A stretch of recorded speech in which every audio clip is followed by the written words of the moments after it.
for more on Ancelotti and Real Madrid's achievements, we're now joined by a man who's assistant at Madrid, PSG, Bayern Munich and Chelsea. It's a very, very good morning to Paul Clement. Paul, very good morning. Thanks for joining us. How are you this morning? Morning, Paul. Morning, Ali. Morning, Ray. Yeah, all very good, thank you. Thanks for having me on this morning. Great, thanks for taking the time to join us, mate. Before I go on to Saturday in Real Madrid, I must ask you, how are you enjoying life at Everton? Great end to the season. It was an amazing end to the season. I've enjoyed it thoroughly. It wasn't easy. It was a tough ride, I've got to say.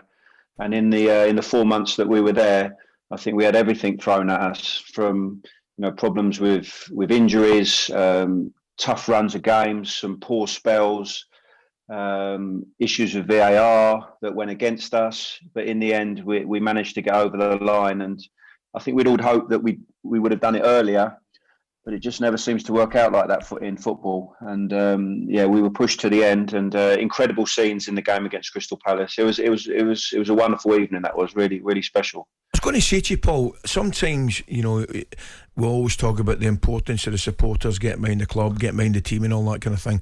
However, I just thought the way the Everton fans sort of got themselves going, galvanised the team, got together, got behind the lads was remarkable. And I would imagine that would be a big part in helping the lads stay up, motivation and things like that, getting the place going, because I thought that the supporters' part in it was vital. Ali, I've never seen anything quite like it. I think it was about 4 home games out that they started it, and it was some great scenes on the streets around Goodison Park in the build up to that game, and then they just managed to not only sustain it, but drive it even bigger and bigger, to the point where when we were arriving at the stadium, it was just like hairs on the back of your neck were standing up. It was absolutely incredible. So the part that the fans played in us staying up was absolutely immense. I go back to that Chelsea game, Paul, wasn't it? Which was a real when the ball went up, it panned on the bench, and you see Frank's face. 7 minutes. Oh no, we don't need another 7 minutes. But yeah, those sort of games, they were vital, because that gives everybody a little bit of a lift. And exactly when you needed a result, you got it against Chelsea.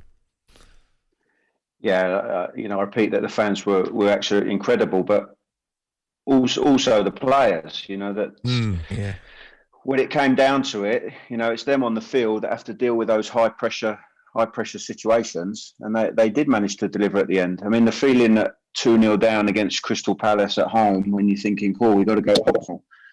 We've got to go to Arsenal away in the next game, and now you might be thinking we have to rely on other results. So then to turn that around in 45 minutes. Yeah, and score amazing. 3 goals with Calvert-Lewin's header coming late. I think it was 84, 85 minutes, and the stadium just erupted. I've never experienced an atmosphere quite like it, and I have experienced some good ones, I've got to say. Yeah. Paul, I was going to say, you go back a bit with Frank. You met, was it Frank during your time at Chelsea with Gus, I think? Would that be correct? Yeah, so, I was in the academy before that, so, we knew each other, but the first time I actually worked with him was, 2009, where I'd stepped up with the first team initially with Gus Hiddink, and then afterwards Carlo came, and I was with the first team for the 2 years that Carlo was manager. So worked closely with Frank during that time. Paul, looking at you mentioned Carlo there, and we just read out some of the statistics, some of the things he's achieved within the game. It is absolutely remarkable, and I don't think I've ever seen MD as calm. Is he as calm under pressure, or is he one of these ones that gets back in the dressing room and lets it all go? No, it is one of his great strengths. All the top coaches have a lot of great qualities, and he has, right across the board. But I think one of his best ones is his temperament.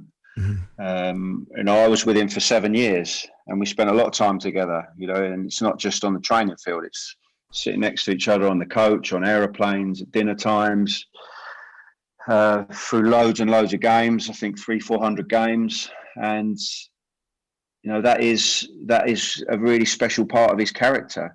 And I think it really suits the big clubs as well, where the pressure is immense, and there's no more pressure than a club like Real Madrid. And when there's that kind of pressure, I don't think you need any more created by a coach that's can be quite maybe a volatile coach, one that's very intense. I mean, he's the opposite to that, and I think that's important at a huge club like Real Madrid, who gives everyone around him gives them a sense of calm, and he was able to do that. The way that he led training sessions, in meetings, the way he communicated with players, he gave everyone a really good feeling, and I think that's one of his absolute super strengths. Paul, you worked with some great players over your career, and there's one player in the headlines, could be leaving Bayern Munich, Lewandowski. His record is amazing. Ridiculous. I mean, 238. He scored 238 goals in 252. Now, you had him at obviously Bayern Munich. What sort of guy was he, and where do you see him going? Well, that's a really good question. I mean, I was a little bit surprised. I saw the interview.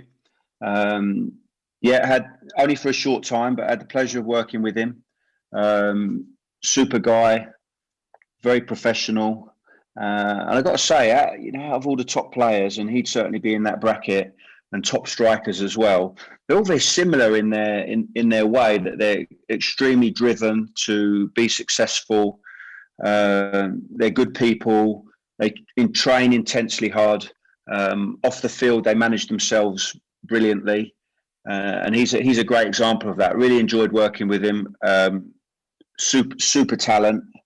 And it'd be really interesting to see what his next step is, and also how Bayern deal with what he said, because I believe he's still in contract. So it'd be interesting to see how they deal with it, because they're a big club. But he's made it quite clear that he wants to move on. I see Barcelona linked strongly. Wherever he goes, whatever club he goes to, they're going to have a fantastic striker.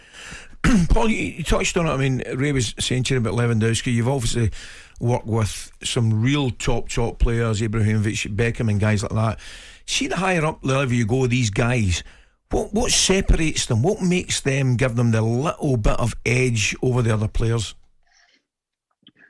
I think two main things, Ali, is one, they're willing to do the things that a lot of other players are just not willing to do. And it's the real, sometimes boring, mundane, monotonous stuff.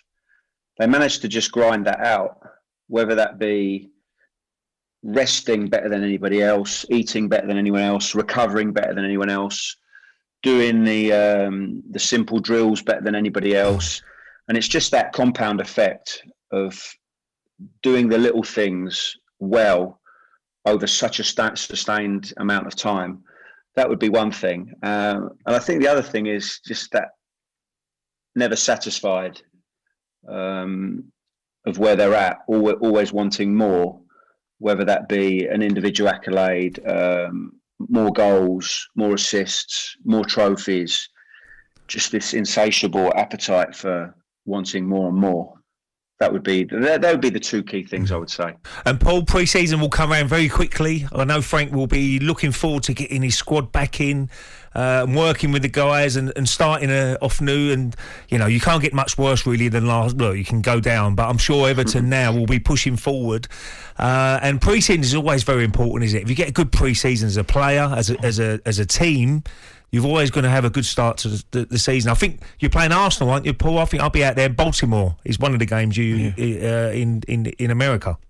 Yeah, so we got a week at the training ground at Finch Farm, and then we're heading out to America. That's right, Ray. We play Arsenal in Baltimore, and then we go up to play in Minnesota against Adrian Heath's team. So looking forward to that trip. And of course, we want a really good pre-season. We went in the middle of the season. We're fighting fires straight away. You don't really get the opportunity to train like you want and implement ideas like you want. It's all about trying to get results as soon as possible. But this will give us certainly a little bit more time to try and instill the ideas that the manager wants. And we've got to improve in lots of areas. And we'll have that 6 week or 5 weeks. It's going to be 5 week pre-season to try and to start that process.